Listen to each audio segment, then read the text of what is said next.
तो दुनिया को एक कर रहे थे, जाति भेदभाव मिटा रहे थे, लड़ाइयों को समाप्त कर रहे थे, लोगों के बीच के भेदभाव को। लेकिन ये बख्शीदास जी ऐसे आ गए कि इन्होंने इन दोनों के बीच में लड़ाई करा दी।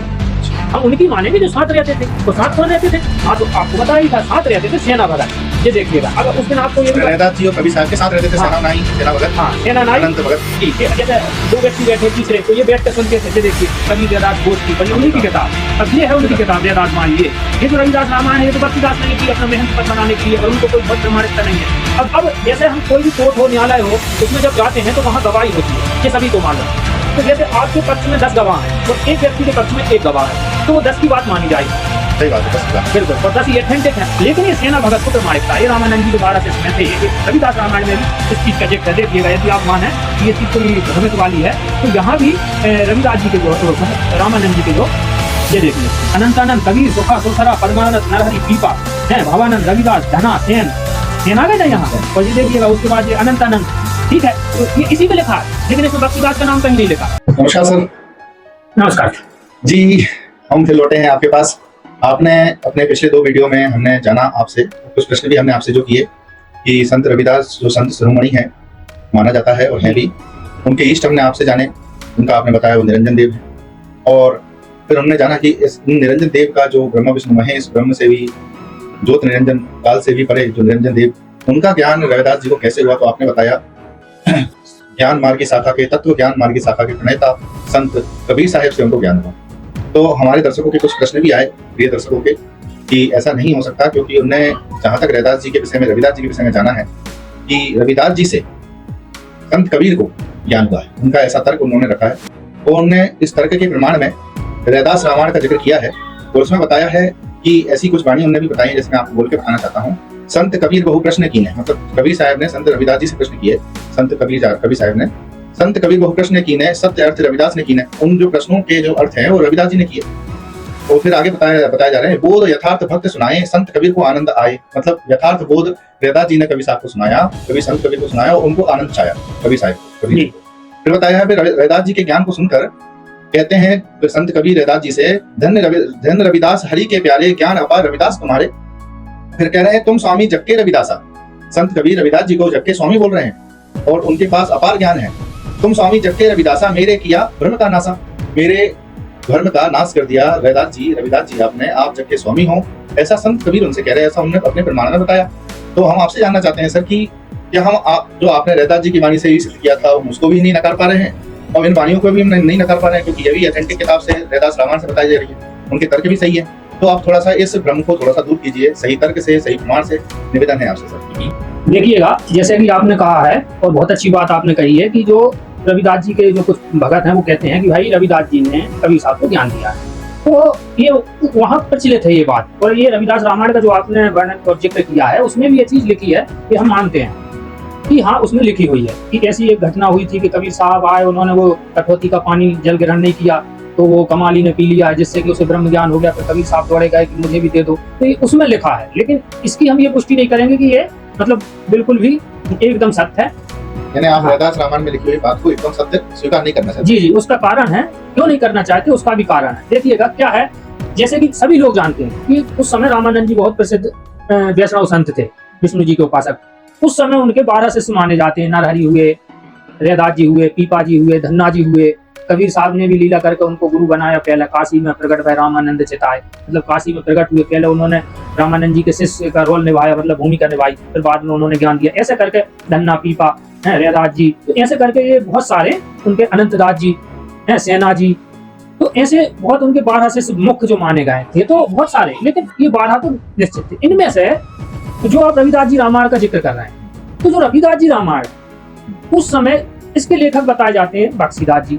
अच्छा, बख्शीदास जी का कोई बहुत ज्यादा रिकॉर्ड नहीं मिलता अभी, ये हाँ जी, कोई बहुत ज्यादा रिकॉर्ड नहीं मिलता। बख्शीदास जी बहुत महान संत हो गए हो। तो रामानंद जी के 12 शिष्यों में बख्शीदास नहीं थे? हाँ, बख्शीदास उनके शिष्यों में थे नहीं। वो क्या थे कि जो रविदास जी हैं, उन्हीं की मतलब पंथ में नीचे रविदास जी के भी शिष्य नहीं थे बख्शीदास जी को। जी, डायरेक्ट रविदास जी से भी इन्होंने नाम दीक्षा नहीं ली थी। ये तो जैसे कि मान लीजिए कबीर साहब सन 1518 में गए सतलोक, उसके बाद अब अपन लोग जैसे हैं तो अब अपन लिख दें एक पुस्तक कबीर जी पे, तो अपन क्या वो सही सही लिख पाएंगे वो चीज?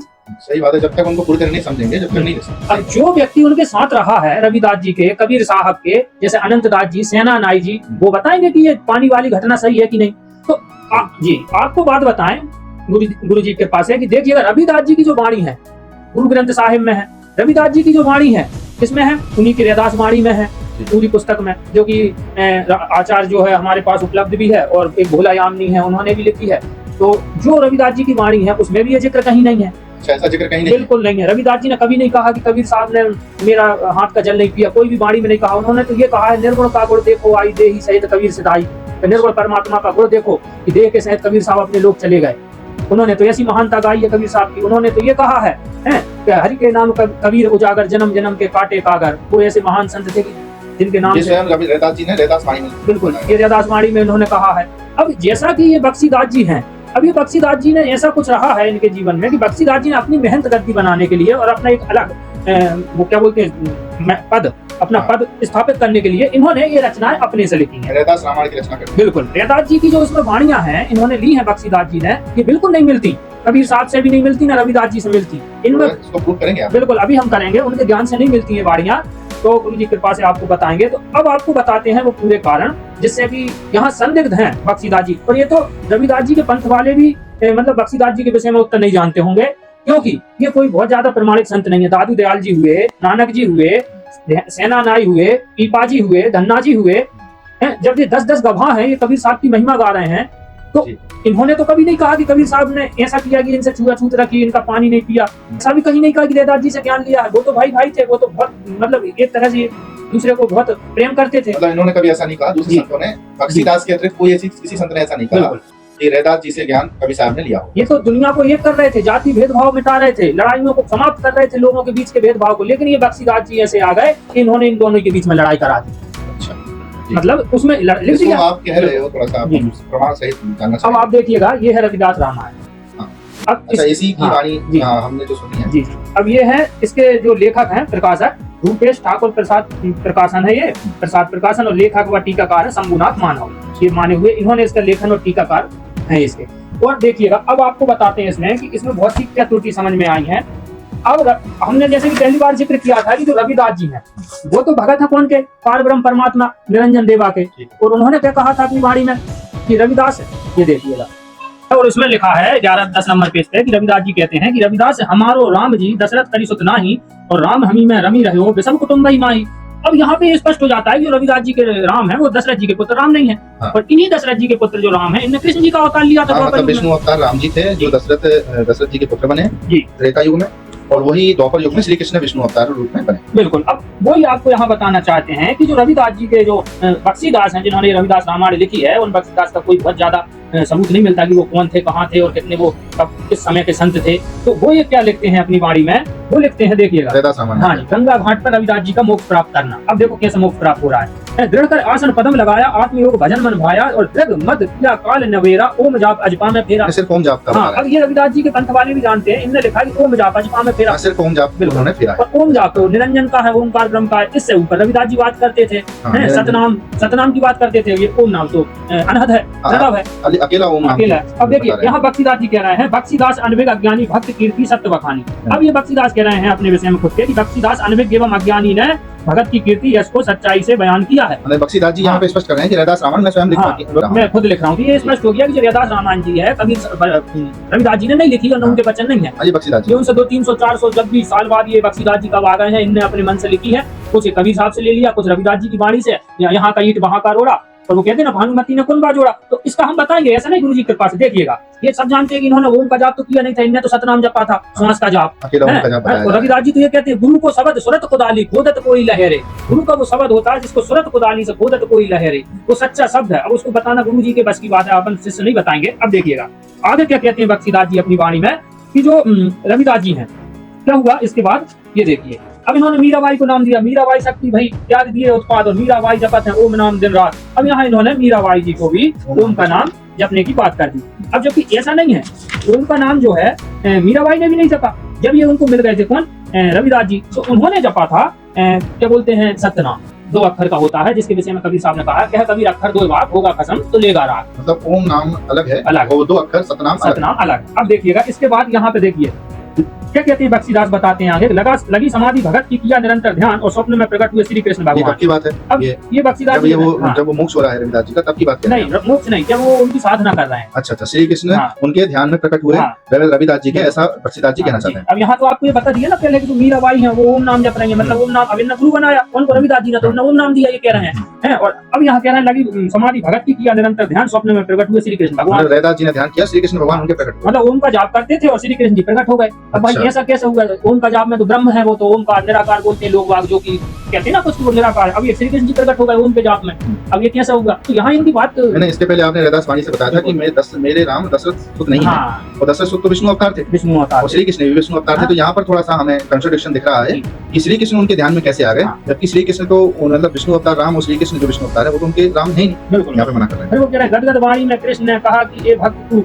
घबराओ मत, जिनके हृदय में मेरी भक्ति है उनके कष्ट हरने के लिए मेरा नियम है, मैं जन्म धरता हूँ। मतलब ये रविदास जी कह रहे हैं जिनके और मेरी प्रीति थी उनके कष्ट दमन मम रीति। अब जी कृष्ण जी प्रकट हो गए उधर, मतलब रविदास जी के सामने। कहने का तात्पर्य है कि आप ये बताना चाह रहे हैं बख्शीदास जी ऐसा कहते हैं कि वो उनके ओम नाम जाप करते थे, वो श्री कृष्ण के इष्ट थे, ऐसा बताना। तो अब यहाँ पे ये ऐसा बख्शीदास जी कहते हैं। जी, यहाँ पे ये दो चीज स्पष्ट हो गई कि ये वाणी बख्शीदास जी ने लिखी इसमें, और बख्शीदास जी उनके समकालीन नहीं थे। उनके समकालीन कौन थे? कबीर साहब, सेना भगत, अनंत भगत। अब देखिए जैसा कि पिछली वीडियो में आपको बताया था कि अनंत भगत जी और सेना नाई कहते हैं, सेना नाई ने जब कबीर साहब और रविदास जी चर्चा करते थे तो सेना नाई ने जो वाणी है वो कही है इनके विषय में।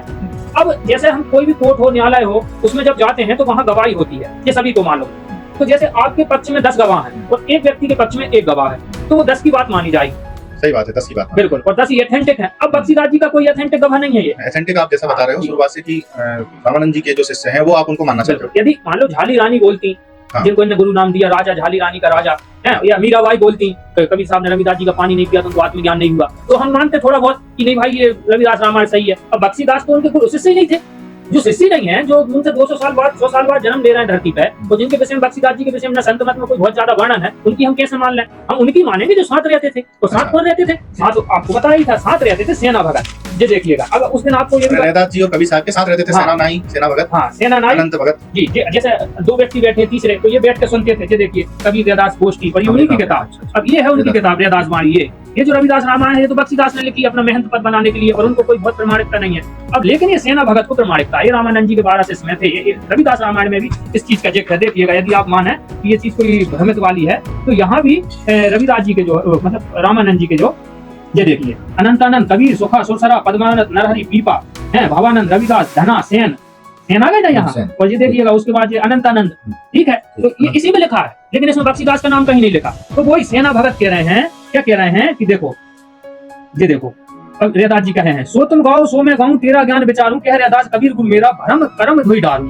कबीर गुरु मेरा, अब रविदास जी कह रहे हैं कबीर मेरे गुरु हैं, मैं भरम कर्म सब धोई डालता हूँ। यहाँ भी कह रहे हैं रविदास जी, देखो माखन मथुरु तत दिखलाया, भरम कर्म सब जाई, कह रविदास कबीर गुरु मेरा या मत तुमसे पाई। ये तो सेना नाई ने गवाही दे दी। अब अनंतानंद जी कह रहे हैं, ये देखो ये है, दास अनंत विचार के चरण गहे बड़ भाग, मतलब ये वाणी दास अनंत ने लिखी। तो क्या कह रहे हैं, निर्गुण कथत भयो मन पीरू, गुरु समान अब थाप्यो कबीरू, करी वंदना सेन रैदासा, पहुंचे अपने मंदिर के पास। सेना भगत और रैदास जी ने कबीर साहब को नमन किया, गुरु बनाया, गुरु समान उनके ज्ञान को स्वीकार किया, और फिर वो अपने मिंदर मतलब फिर वहाँ झाली रानी के घर पर जाना था, वो वाली कथा अलग है। और यहाँ कहना कब रैदास विचारी वाता, गुरु समान कबीर बड़ भ्राता, तो यहाँ गुरु के समान माना। और तुम्हारे सभी बख्शीदास क्या कह रहे हैं कि इन्होंने इनके हाथ का पानी नहीं पिया। अरे जिन्होंने पूरी दुनिया को एक कर दिया, सभी समाज को एक अच्छा ज्ञान दिया, दलित समाज को एक कर दिया, उन्हीं को इन्होंने बख्शीदास जी ने लड़ा दिया। ये सोचने की बात है कि वैसे सुबह साथ तो कबीर साहब और रैदास जी ने दोनों ने हटाई है, और अगर ऐसा कहीं जिक्र बख्शीदास जी कर रहा है कि कबीर साहब ने उनके हाथ का, उनके कटोरे का पानी नहीं पिया, तो ये तो बात स्वीकार नहीं होती, क्योंकि उन्होंने स्वयं ही छुआ छात को हटाया था दोनों ने। अब आप देखिए, अब ये कौन है? भीमराव अम्बेडकर जी हैं। अब ये देखिए 159 पेज पे आपको बताते हैं, यदि ऐसा कबीर साहब ने कभी किया होता भेदभाव, तो आज भीमराव अम्बेडकर जी इतना इनको सम्मान नहीं देते हैं। इनको तो बहुत सम्मान दिया। ये देखिए ये भीमराव अम्बेडकर जी की मेरी आत्मकथा, डॉक्टर अम्बेडकर साहब, और ये है डॉक्टर संजय नाई इनवार, इसके अनुवादक है। अब ये भी नाइन वार, मतलब ये थोड़ी गलत लिखेंगे। अब ये क्या लिख रहे हैं कि अम्बेडकर जी बोल रहे हैं कि मेरे प्रथम गुरु गौतम बुद्ध हैं, दूसरे गुरु कबीर साहिब हैं, और तीसरे गुरु उन्होंने कहा है कि महात्मा फुले हैं। यदि मान लीजिए रविदास जी और कबीर साहब के बीच में ऐसा कोई विवाद होता, जल को लेकर, पानी ना पीने को लेकर, और ऐसा भेदभाव का विवाद होता, तो ये अम्बेडकर जी कभी भी कबीर साहब को अपना दूसरा गुरु नहीं मानते। हाँ, अगर कबीर साहब ऐसा भेदभाव करते, छुआछात करते कि मैं रविदास जी के कटोरे का पानी नहीं पीऊंगा, वैसे तो ऐसी कोई बात उस पेट में नहीं पच रही, क्योंकि रविदास जी कबीर साहब ने तो छुआछात का अंत किया है जी। और ये प्रणेता भी कहे गए हैं उस युग के, डॉक्टर भीमराव अम्बेडकर, उन्होंने उन्हीं को अपना आइडियल माना है, कबीर साहब को और रविदास जी को, महात्मा फुले को, गौतम बुद्ध को, जिन्होंने छुआछात समाज से जो अस्पृश्यता है, समाज से जो ऊंच नीच का भेद है, उसको हटाने की कोशिश की है। और इन्होंने कहा है कि रविदास जी तो ओम का जाप कर रहे हैं, रविदास जी नहीं कहा, रविदास जी तो आदि निरंजन की बात कर रहे हैं, लेकिन ये कह रहे हैं बख्शीदास, हाँ रविदास रामायण के ओम का जाप किया, कृष्ण जी प्रकट हो गए। अब ये देखिए, ये है कबीर साहब की कबीर बीजक। अब कबीर बीजक में आप रामायणी नंबर, ये देखिए रामायणी नंबर 17 पेज पे, ये रामायणी नंबर देखिए 16 पेज पे, तो इसमें लिखा है कबीर साहब ने कि वो ओंकार आदि नहीं भेदा और तारक कहु कौन कुल भेदा। मतलब उस ओंकार की आप रविदास जी की बात कर रहे हो कि वो रविदास जी ओम का जाप करके कृष्ण जी को प्रकट करते हैं, तो मीराबाई को ओम मंत्र देते हैं। यहाँ कबीर साहब कहते हैं कि वो वेद का आदि नहीं है, वेद का आदि नहीं है। हाँ, वेद की शुरुआत ओंकार से नहीं हुई। वेद की शुरुआत, वेद का परमात्मा तो वो आदि निरंजन है, जो रविदास जी कहते हैं, हे नाथ निरंजन देवा मैं का जानू तुम्हारी सेवा। और उसके बाद ही आप देखिए 132 पेज पे भी आपको यहाँ पे फिर से बता, तो आप जैसे कहने का तात्पर्य है कि कबीर साहब कह रहे हैं कि वो वेद निरंजन से उत्पन्न नहीं हुए, और यहाँ कबीर साहब कह रहे हैं केत ही रामचंद्र तपसी से जिन्हें यह जग बिटमाया। मतलब यही रविदास जी वाली बात की, कितने रामचंद्र जी हो गए जिन्हें जगत को भ्रमित कर दिया, मतलब उस परमात्मा का ज्ञान नहीं हो पाया इनके कारण, इनकी भक्ति में लगे रहे सब। और केत ही कान भय मुरलीधर इन भी अंत न पाया। शब्द 18 नंबर, हाँ ये बीजक का है, शब्द 18, इसमें कितने तो काना हो गए मुरलीधर, उनने भी उस परमात्मा का अंत नहीं पा पाए, मतलब उन्होंने नहीं पाए, तो ये रविदास जी के इष्ट कैसे हो सकते हैं, आपका कहना है? तो वही है। अब रविदास जी को कहा ओंकार से ऊपर बात कर रहे हैं, कृष्ण जी से ऊपर बात कबीर साहब कर रहे हैं, तो अब ये बख्शीदास कह रहे हैं ओम तक की बात। तो ये बख्शीदास जी जो है कोई मतलब पांडित्य वाली विचारधारा से प्रेरित है, और इन्होंने अपना महंत पद बनाने के लिए ये चीज लिख दी है कि मीराबाई के भी इष्ट श्री कृष्ण, जो कि श्री कृष्ण पहले थे उनके, जो बाद में चलकर रविदास जी अगर मिले तो उन्होंने निरंजन ध्याऊंगी ऐसा शब्द नाम निरंजन कहिए ताका ध्यान धरूंगी हो। हाँ, ये मीराबाई की वाणी आपने बताया था। दो हम आपके साथ दो वीडियो में लगातार सानिध्य में रहे हैं, तो उस प्रकार से हमें भी थोड़ा सा ज्ञान हो गया है कि रविदास जी के, जैसा आपने बताया कि रविदास जी के इष्ट निरंजन देव, आदिदेव निरंजन देव थे, और वही आगे चल के मीराबाई के हो गए थे, और फिर ये ज्ञान उनको कबीर साहब से मिला था। कबीर साहब कभी भी उनके शिष्य नहीं हो सकते, क्योंकि जैसा बख्शीदास का कहना है, वो बख्शीदास कोई ऑथेंटिक कोई संत नहीं है, क्योंकि ऑथेंटिक संत आपने बताया कि वो रामानंद के 12 शिष्य थे, उन्हीं की बात माननी चाहिए। और फिर रविदास जी ने, संत सेनानाई और संत अनंतदास ने भी बोला है कि मैं कबीर समान बड़ा रहा था, रविदास जी ने उन्हें मान लिया और कबीर को गुरु मानकर उनकी वंदना भी करी। ठीक है सर, बहुत बहुत धन्यवाद आपका। यही हम सोचना चाहते थे कि रविदास रामायण से अगर तर्क है तो हम कैसे स्वीकार करें कि नहीं करें, और उनके लेखक को एथेंटिक माने कि नहीं माने। तो आपने बताया कि एथेंटिक तो सिर्फ जो 12 शिष्य हैं उन्हीं को माना जाएगा, और रविदास जी की वाणी माना जाएगा। धन्यवाद सर, आपने आज फिर हमारे भ्रम को दूर किया कि रविदास जी के जो गुरु कबीर साहिब ही थे, और रविदास ने कबीर साहिब को कभी ज्ञान नहीं दिया। ठीक सर, बहुत बहुत धन्यवाद सर, थैंक यू।